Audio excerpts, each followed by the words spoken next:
The whole street in Maitama, Abuja, went quiet, not because a fight was happening, not because a car crashed, but because a man who never begged anybody for anything was on his knees, right there in front of a simple brown gate.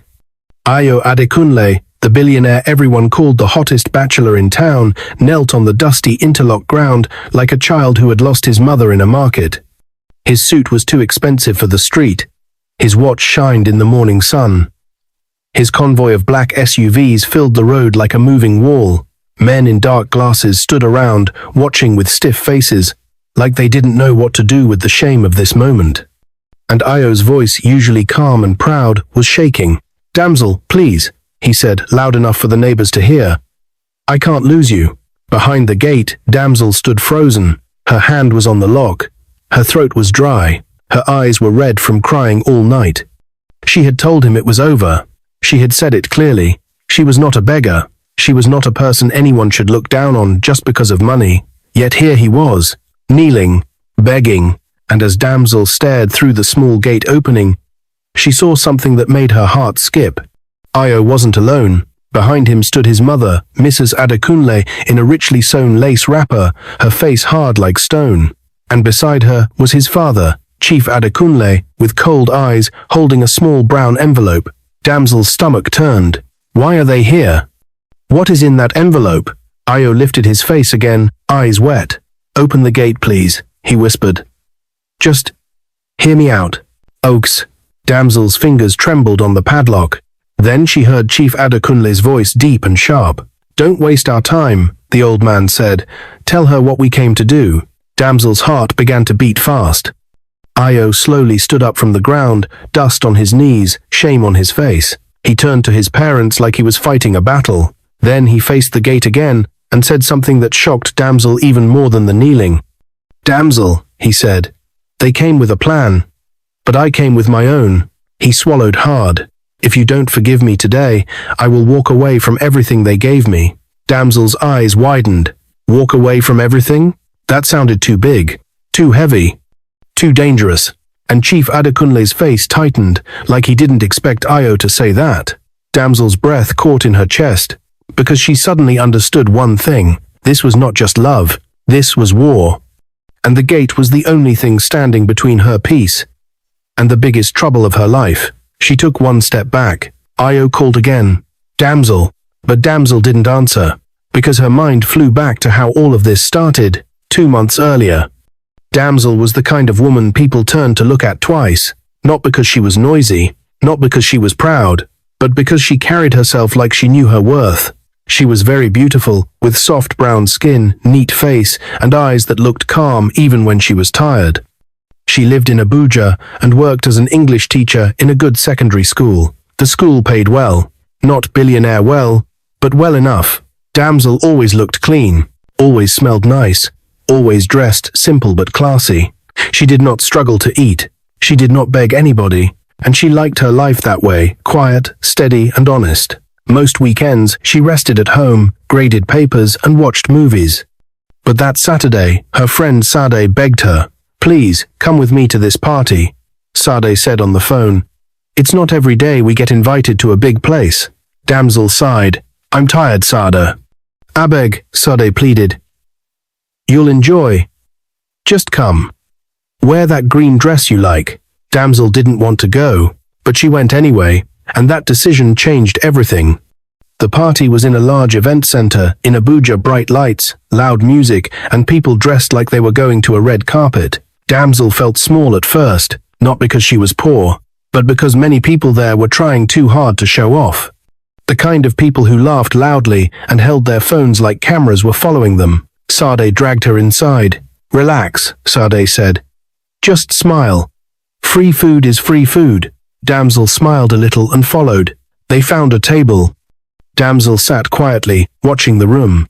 That was when she noticed the sudden change. The music was still playing, but people began to whisper. Some ladies adjusted their hair. Some men stood straighter. Then Damsel heard it. "Ayo is here. Ayo Adekunle. The billionaire. The bachelor." Damsel turned slowly, and she saw him. Ayo walked in like the room belonged to him, but not in a proud way. He wasn't shouting. He wasn't dancing. He wasn't forming big boy. He just walked in, tall and well-built, wearing a simple black outfit that still looked expensive. His eyes scanned the room like he was searching for something, and then his eyes landed on Damsel. Damsel didn't know why, but her chest tightened. "Why is he looking at me like that?" Sade leaned close and whispered, eyes wide, "Damsel, don't look. You'll look desperate." Damsel looked away quickly, but she could still feel his gaze. Then, something happened. Ayo began to walk toward their table. Damsel thought he was coming to greet someone else, but he stopped right in front of her. "Good evening," he said. His voice was smooth, gentle, like someone who didn't need to raise it. Damsel looked up. "Good evening," she replied. Ayo smiled small, like he was happy, she answered. "My name is Ayo," he said. "Can I sit?" Sade nearly choked on her drink. Damsel blinked. People around started to stare. Some ladies' faces went tight. Some men whispered. Damsel felt heat rise to her cheeks, but she nodded politely. "You can sit." Ayo sat down like it was normal. He looked at her carefully. "What's your name?" he asked. "Damsel." He repeated it slowly, like the name was sweet. "Damsel," he said again. "That fits you." Damsel frowned a little. "How?" He smiled. "Because you look like someone one has to protect, but also someone who can protect herself."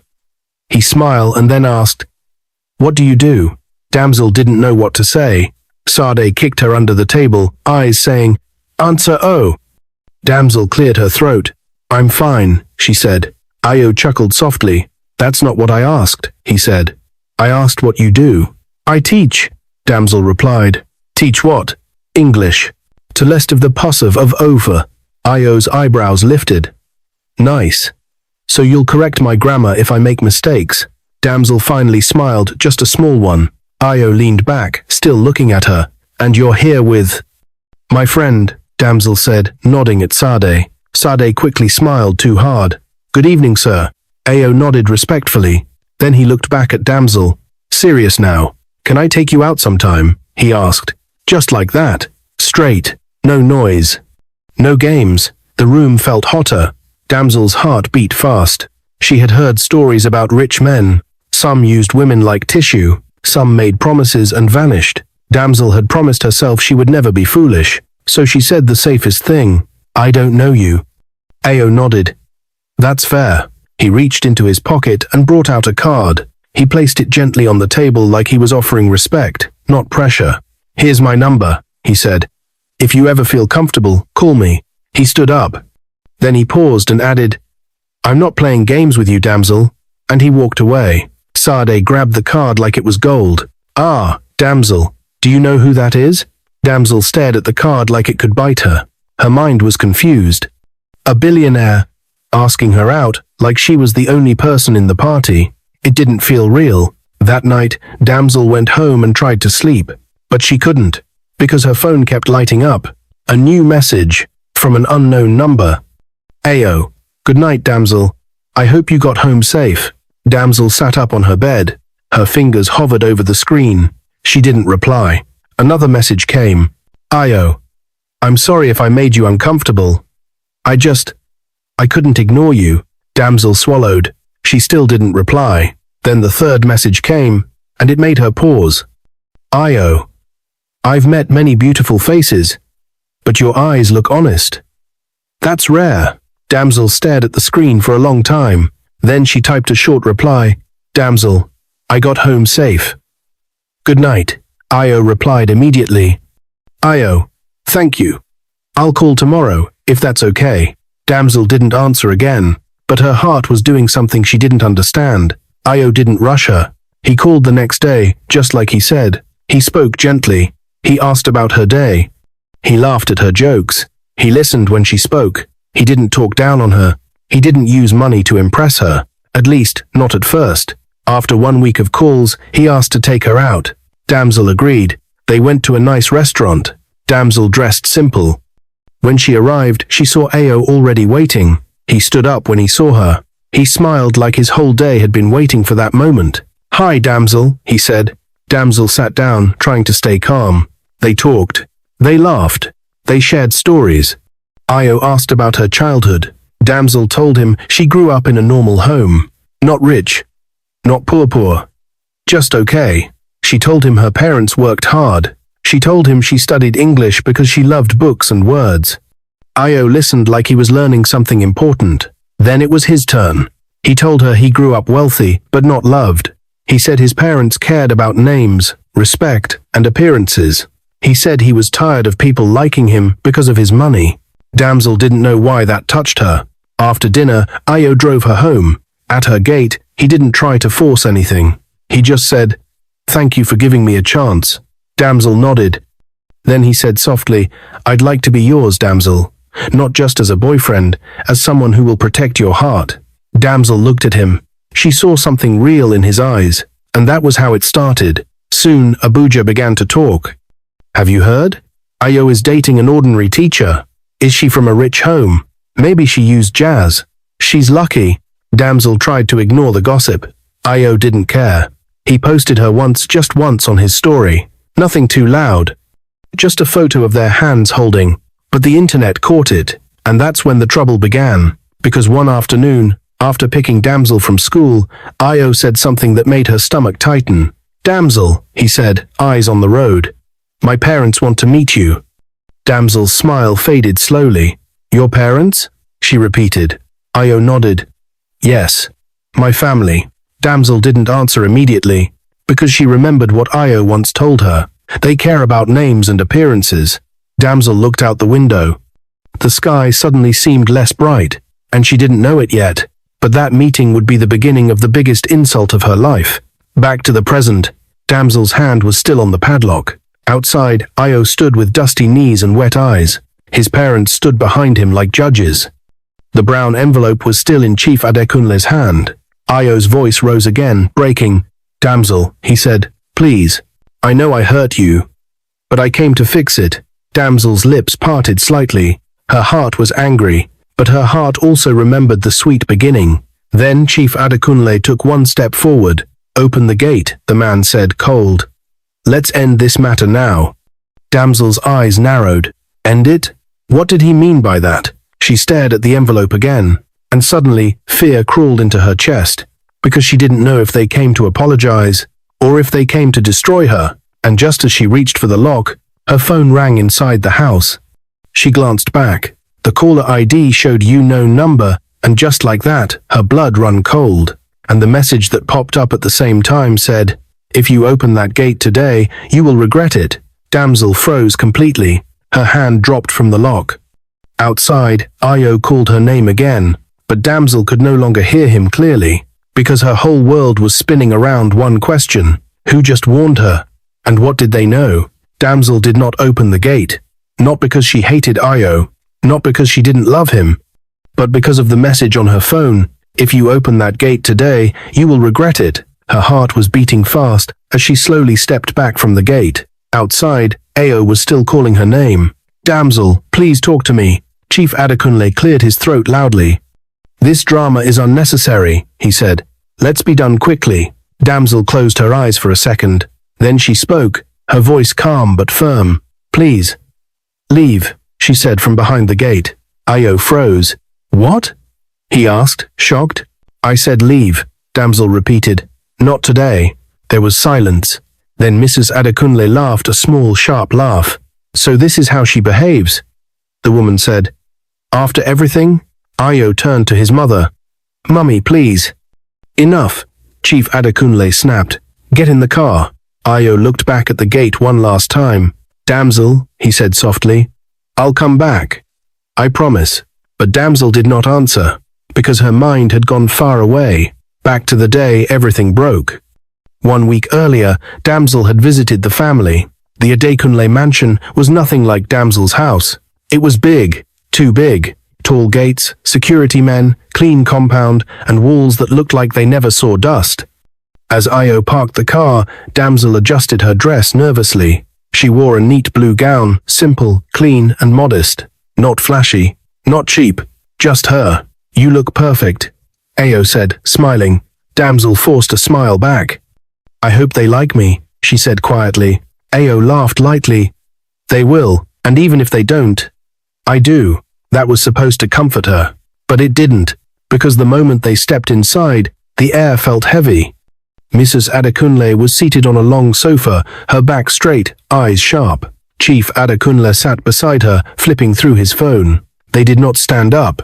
They did not smile. Ayo cleared his throat. "Mummy, Daddy," he said. "This is Damsel, the woman I told you about."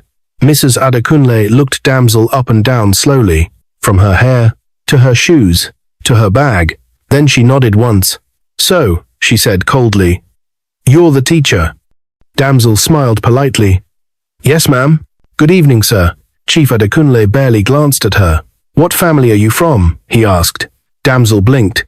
"Sir, your people," he said impatiently. "Where are they from?" "Abuja." Damsel replied. "My parents live here." "What do they do?" "My father is retired." "My mother—" "Enough," Mrs. Adekunle interrupted. "We understand." She turned to Ayo. "So this is who you want to marry?" Ayo nodded. "Yes." Mrs. Adekunle laughed again. "Ayo, be serious." Ayo frowned. "I am serious. I am serious." Chief Adekunle finally looked up fully. "Listen carefully," the man said. "This thing you're doing is a phase. It will pass." Ayo stood up. "No, sir, it won't." Mrs. Adekunle sighed dramatically. "Damsel," she said, looking at her again. "Do you know who we are?" Damsel nodded. "Yes, ma'am." "And do you know what kind of family we belong to?" "Yes." "Then why are you here?" The question hit Damsel hard. She swallowed. "Because I love your son," she said honestly. Mrs. Adekunle shook her head. "Love does not pay bills," she said. "Love does not protect a family name." Damsel's chest tightened. Ayo stepped forward. "Mummy, stop it." Chief Adekunle raised a hand. "Ayo," he said calmly. "This woman is not your level." Damsel felt like someone poured cold water on her. "I beg your pardon, sir?" she asked softly. Chief Adekunle looked at her. "You heard me," he said. "You are poor." The word hung in the air. Heavy. Sharp. Ugly. Damsel's ears rang. Poor. Because she was a teacher? Because she didn't come from wealth? Mrs. Adekunle added, "We cannot welcome someone like you into this family." 18 the Stugs. Damsel slowly stood up. Her hands were shaking, but her voice was steady. "Thank you for your honesty," she said. "But I will not be disrespected." Ayo grabbed her hand. "Damsel, wait." She gently pulled away. "I love you," she said to Ayo. "But I love myself too." She turned to his parents. "I am not poor in character," she said, "and I refuse to beg for acceptance." Then she walked out. Ayo followed her outside. "Damsel," he called. She didn't stop until they reached the car. Tears filled her eyes. "I can't do this," she said. "I won't marry into a family that sees me as nothing." Ayo held her shoulders. "I'll fix it," he said desperately. "Please don't leave." Damsel shook her head. "No," she whispered. "Not until they see me as human." She entered a taxi and left him standing there. That night, she cried until her eyes hurt. And by morning, she made her decision. Damsel called Ayo. "I can't continue," she said. Ayo's voice broke. "Please, give me time." "No," she replied. "I quit." Those words cut deep, but she meant them. She blocked his number. She blocked everything. And she focused on healing. Until he came to her house, kneeling, begging, with his parents. And now, that warning message. Now, Damsel sat on her bed, phone in hand. She read the message again. "If you open that gate today, you will regret it." Another message came. "They are not sorry. They have another plan." Her hands trembled. Who was sending this? And what plan? Outside, she could still hear voices faintly. Her neighbor peeped from her window. This was becoming public. Suddenly, her phone rang again. Same unknown number. Damsel hesitated. Then she answered. "Hello?" she whispered. A woman's voice replied low and urgent. "Damsel," the voice said. "Do not trust them." Damsel's breath caught. "Who are you?" she asked. The woman paused, then said something that made Damsel sit up straight. "I am someone they once called poor too, until they tried to ruin my life." Damsel's heart skipped. "Listen carefully," the woman continued. "If you open that gate today, they will make you look like the problem." Damsel swallowed hard. Outside, Ayo's voice rose again. "Damsel, please." Tears rolled down her cheeks. She stood up slowly. walked back toward the gate. Her hand reached for the lock again. Her heart was torn between love and danger, and just as she touched the metal, she heard Chief Adekunle say loudly, "Bring the envelope." Damsel froze, because she suddenly knew one thing. That envelope was not peace, it was trouble. And whatever was inside it would change her life forever. The brown envelope shook slightly in Chief Adekunle's hand. It was not because he was nervous, it was because he was angry. Damsel stood behind her gate, her heart pounding so loud she felt it in her ears. The metal felt cold under her fingers. Outside, the street had grown quieter, like even the air wanted to hear what would happen next. "Open the gate," Chief Adekunle said again, his voice calm but heavy. "Let us end this matter like civilized people." Io turned to his father, eyes wide. "Daddy, what is in that envelope?" Chief Adekunle ignored him. Mrs. Adekunle adjusted her wrapper and looked at the gate with a tight smile. "My dear," she said sweetly, "we only came to help you move on." Damsel swallowed. Help him move on? Her phone buzzed in her hand again. Unknown number. Do not let them in. Her chest tightened. She raised her voice so they could hear her clearly. "Say what you came to say from there," she said. "I'm listening." Io stepped forward. "Damsel, please. I beg them to come. I beg them to apologize." Chief Adekunle laughed dryly. "Apologize? For speaking the truth?" Io spun around. "Daddy?" Chief Adekunle lifted the envelope. "This," he said, "is the solution." Damsel's fingers dug into the gate. "What solution?" Mrs. Adekunle answered, her voice smooth like oil. "Compensation." The word hit Damsel like a slap. "Compensation?" she repeated. "Yes," Mrs. Adekunle said. "For your time, for the embarrassment, for your trouble." Io stared at his mother in disbelief. "Mummy, no, that's not why," Chief Adekunle cut in. "It is enough. This relationship has already stained our family name." Damsel felt her eyes burn. "So you think money can wash insult away?" Chief Adekunle nodded. "Money solves problems." Damsel laughed once, bitter. "You called me poor. Now you want to prove it?" Io's face fell. "Damsel, please don't listen to them. I didn't know they would do this." Damsel looked at him through the small opening. "Didn't you?" she asked softly. Io flinched. Mrs. Adekunle stepped closer to Io. "Son, calm down. This is for your own good." Io shook his head. "No. This is wrong." "Is." Chief Adekunle held out the envelope toward the gate. "Take it," he said. "Take it, and end this nonsense." Damsel's phone buzzed again. Unknown number. "They will say you begged if you touch it." Her stomach twisted. She straightened her back. "Keep your envelope," she said firmly. "I didn't beg to be loved." Silence fell. Then Chief Adekunle's face hardened. "So you refuse?" "Yes," Damsel said. "I refuse." Mrs. Adekunle sighed dramatically. "Then you leave us no choice." Io's head snapped up. "What choice?" Chief Adekunle turned to the men by the SUVs. "Go." Io rushed forward. "Stop! Daddy, stop!" Damsel's heart jumped. "Go where?" One of the men pulled out a phone and began recording. Damsel's blood ran cold. "Recording?" Mrs. Adekunle smiled faintly. "We only want evidence," she said. "Evidence that we tried to settle this peacefully." Io looked at the phone, then at Damsel. Panic filled his eyes. "Damsel, please go inside. Close the gate." "Too late." Chief Adekunle raised his voice. "Madam," he said loudly, so the phone could hear. "You demanded money to leave my son alone." Damsel gasped. "That is a lie." Mrs. Adekunle nodded sadly. "We even offered you a reasonable amount, but you refused and demanded more." Damsel's knees weakened. "How can you say that?" The phone kept recording.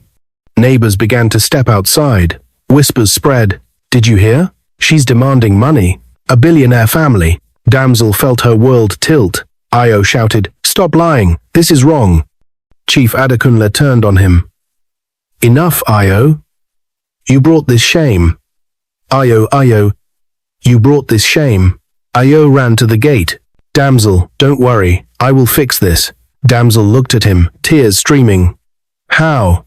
Before he could answer, the unknown number called again. She answered, trembling. Hello?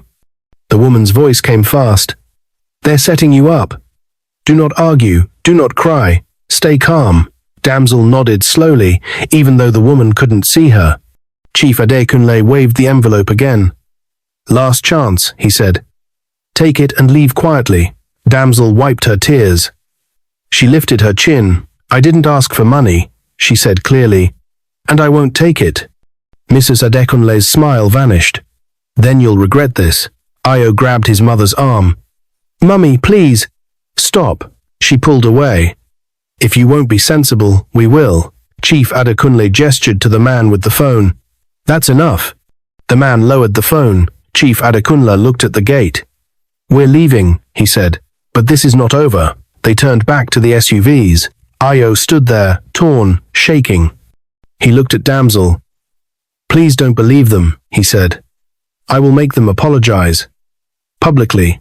Damsel's voice cracked. I asked for one thing, Ayo. Respect. He nodded. I know.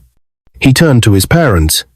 If you don't fix this, I will choose her over everything. Chief Adekunle laughed coldly. You won't.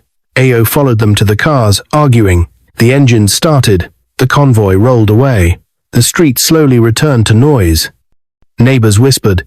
Damsel leaned against the gate, sliding down to the ground. Her phone vibrated again. Unknown number. You did well, she typed back with shaking fingers. Who are you? The reply came after a pause. Unknown number. My name is Leo. Damsel frowned. How do you know them? Another pause. Leo. Because they tried the same thing with me. Years ago. Damsel's heart skipped. What happened to you? Leo. They ruined my reputation. But I survived. Damsel closed her eyes. Her phone rang again, this time a known number. Ayo. She hesitated. Then answered. Damsel, he said breathless. I'm sorry, I swear I didn't plan this. She believed him, but belief didn't remove the pain. I told you my condition, she said softly. Your parents must see me as human. I will make them, he said. How? She asked. Ayo paused. By offending them. Damsel sat up. What do you mean? I will step down, he said. From the family business. Her breath caught. Ayo, don't say things you can't do. I'm serious, he said. I can't lose you. She remembered him kneeling. She remembered the envelope. She remembered the word poor. Her voice shook. If you do that, they will destroy you. Then let them try, he said. Damsel closed her eyes. This was too much. I need time, she said. Please. Ayo swallowed. Okay, I'll give you time. He hung up. Damsel stared at her ceiling, heart heavy. Her phone buzzed again. Leo. They won't stop. Be careful. Damsel typed back.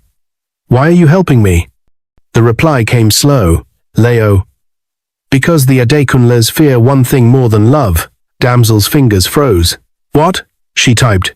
3 dots appeared. Then the message came. Leo. The truth. Damsel sat up straight.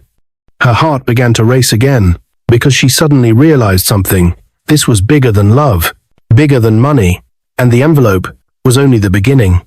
That night, Damsel did not sleep. She lay on her bed, staring at the ceiling, listening to every small sound outside her house. Each time a car passed, her heart jumped. Each time her phone buzzed, her breath caught. The words from Leo kept repeating in her head. The Adekunles fear one thing more than love. The truth. What truth? What kind of truth could scare a family that powerful? Damsel turned on her side and hugged her pillow tightly. She was tired of crying, tired of feeling small, tired of being treated like a mistake just because she didn't come from money. She reached for her phone and opened the last message again. Leo, be careful. Damsel typed slowly. Damsel, what truth are you talking about? The typing dots appeared, disappeared, then appeared again. Minutes passed. Just when Damsel thought there would be no reply, her phone vibrated. Leo, not on text. We need to meet. Damsel's heart beat faster. Damsel, meet? Where? Another pause. Leo, somewhere safe. Somewhere they won't watch. Damsel swallowed hard. Was she ready for this? Her phone rang suddenly. She almost dropped it. It was Ayo. She hesitated, then answered. Hello? Damsel, Io said softly. Are you okay? She sighed.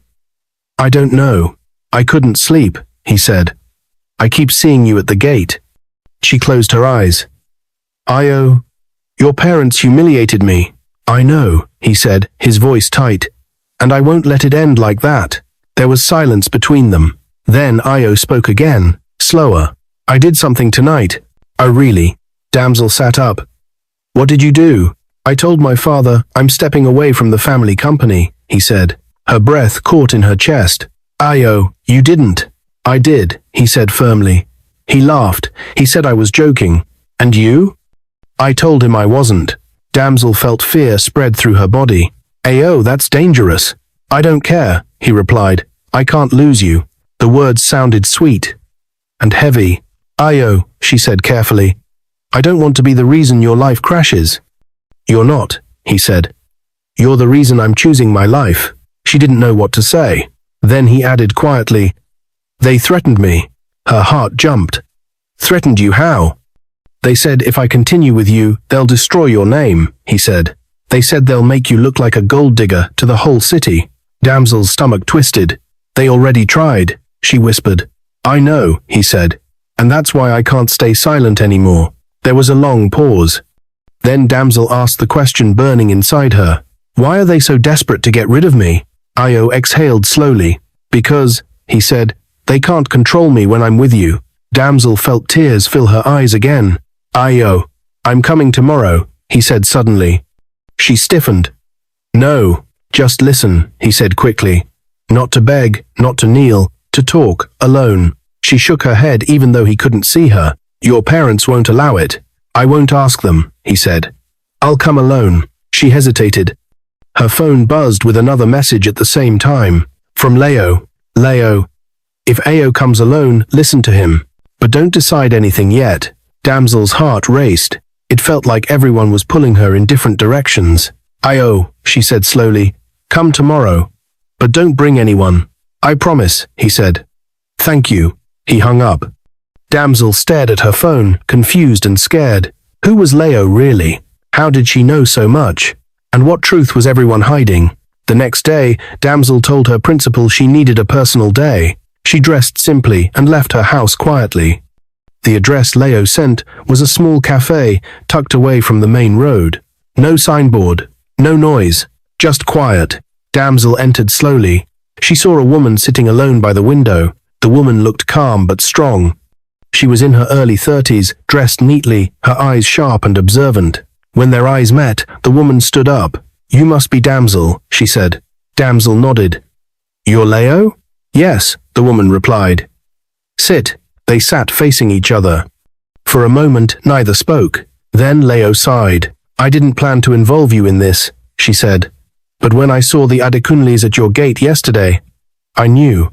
Knew what? Damsel asked. That they were using the same method, Leo said. What method? Leo leaned forward.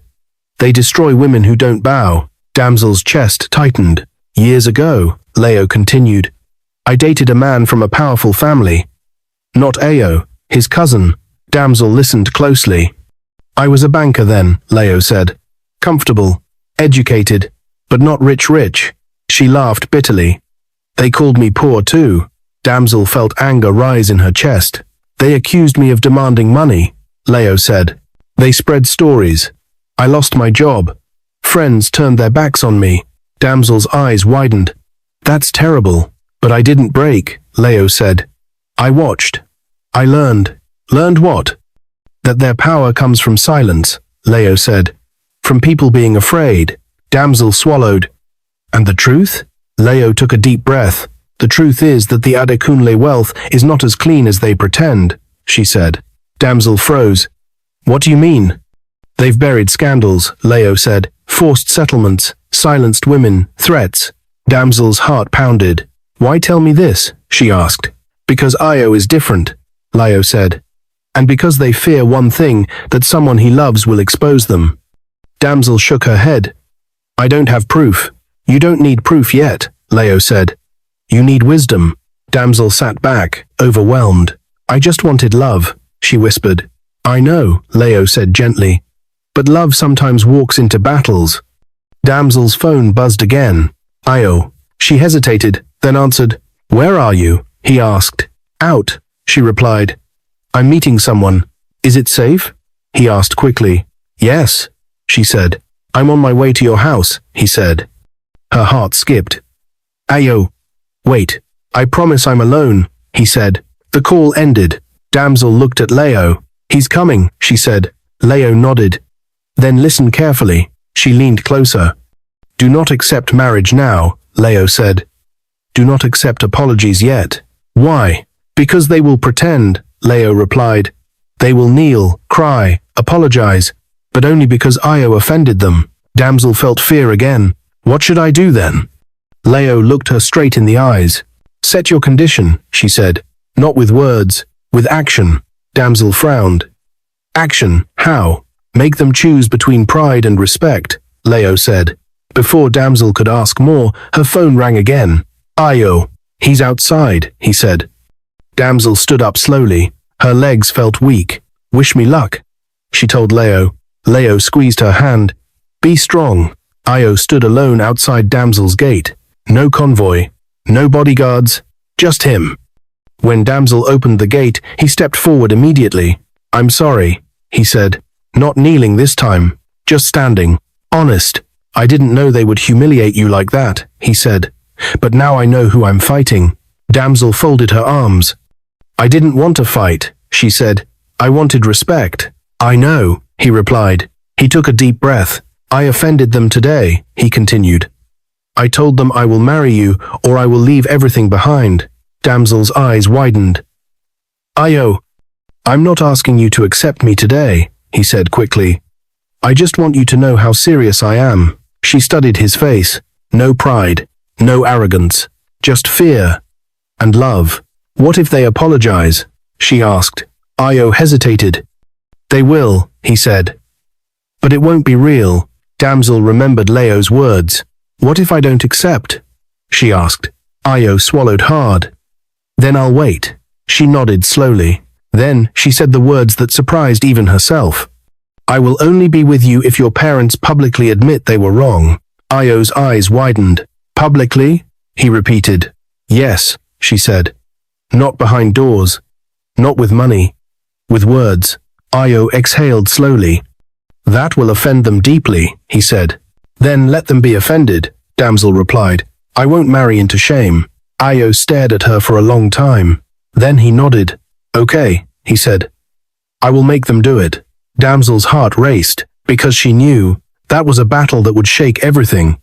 That evening, Damsel received a call from an unknown number again. This time, it was a man's voice. Cold, controlled.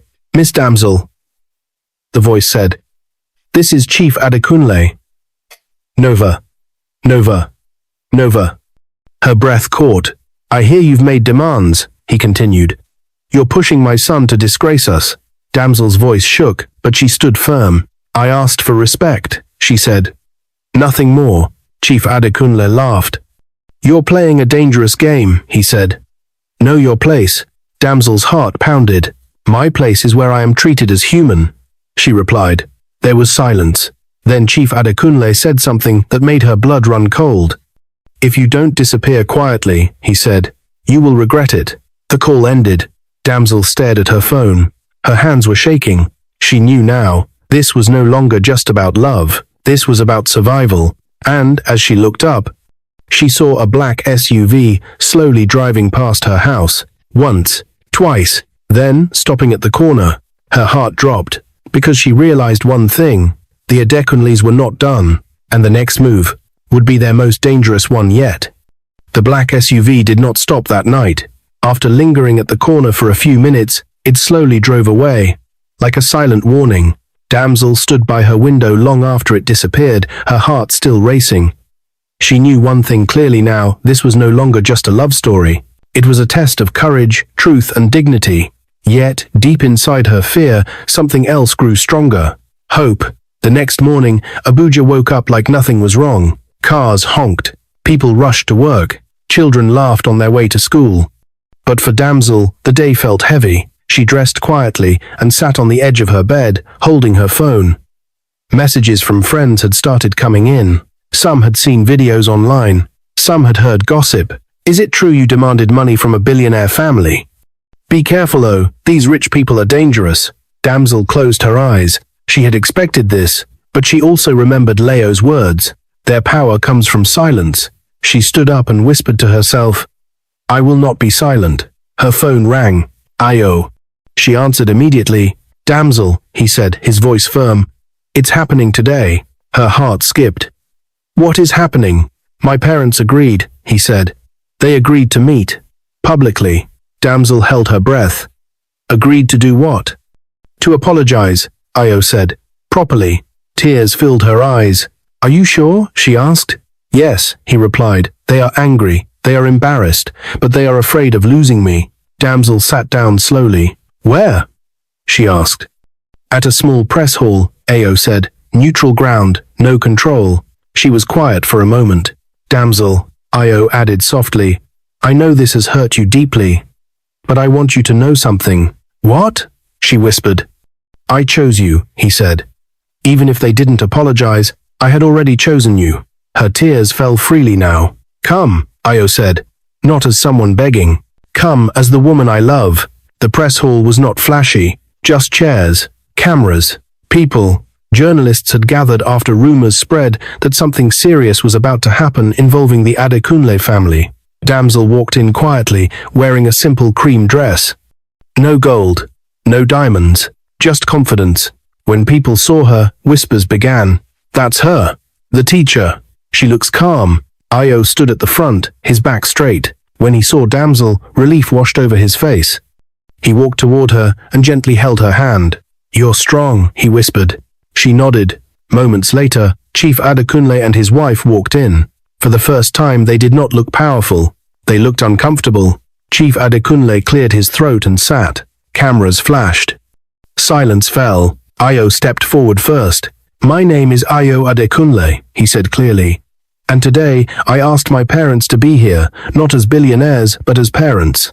Murmurs filled the room. He continued, I love Damsel, and I will marry her. But before that, something must be corrected. He turned to his parents. Mummy, Daddy. Chief Adekunle shifted in his seat. Mrs. Adekunle tightened her lips. Io's voice did not shake. You disrespected the woman I love. You called her poor. You tried to silence her with money. Cameras zoomed in. Damsel's heart pounded, but she stood still. Io turned to the audience. She is not poor. She is a graduate, a teacher, a woman of dignity. He faced his parents again. I asked you here for one thing, he said. To speak the truth. The hall went quiet. Chief Adekunle slowly stood up. For the first time, he looked old. He looked around the room, then at Damsel. The cameras waited. He cleared his throat. We were wrong, he said. Gasps filled the hall. Mrs. Adekunle looked shocked. Chief Adekunle continued, his voice low. We judged her by money, not by character. Damsel felt tears fill her eyes again. I called her poor, he said. That was wrong. The words hung in the air. Then Mrs. Adekunle stood up too. She looked at Damsel, not with pride this time, but with shame. I apologize, she said stiffly, for disrespecting you. Damsel's chest felt tight. This was real. No envelope. No tricks. Just words. Truth. Io exhaled deeply. Thank you, he said. Then he did something no one expected. He turned to Damsel and knelt. Gasps echoed loudly. Cameras went wild. Io looked up at her, eyes shining. Damsel, he said, his voice steady. I embarrassed you once by allowing people to insult you. He swallowed. But today, I kneel not because you are weak, but because I refuse to lose you. Tears streamed down Damsel's face. I can't lose you, he said softly. Will you walk this life with me? For a moment, Damsel could not speak. She remembered the gate, the insult, the fear, the warning messages. She remembered kneeling that first day, and she remembered why she left. She lifted Io up gently. I never wanted to be begged, she said calmly. I wanted respect. Io nodded. She turned to his parents. I forgive you, she said, not because you are powerful, but because I am at peace. The hall went silent. Then Damsel looked back at Io. Yes, she said, I will marry you. The hall exploded. Applause. Cheers. cameras flashing. Io hugged her tightly, tears in his eyes. Love had won. Days later, Abuja buzzed with the news. Teacher marries billionaire. Love defeats pride. People praised Damsel's courage. Young women shared her story, not because she married a billionaire, but because she refused to be disrespected. Leo visited her one evening. You did it, Leo said, smiling. We did, Damsel replied. They didn't expect you to stand tall, Leo said. Damsel smiled softly.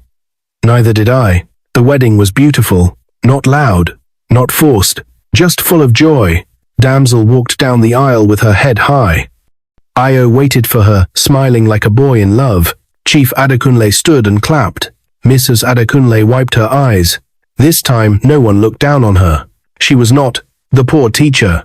She was Damsel Adekunle, respected, loved, chosen. That night, as Damsel and Io stood on their balcony, looking at the Abuja lights, Io held her hand. You changed my life, he said. She smiled. You chose love. He laughed softly. And I will keep choosing you. Damsel looked up at the sky, her heart calm. She had walked away once. She had stood firm. And in the end, love had knelt and risen stronger. Thank you for watching. Please like this video and subscribe to our channel for more amazing stories.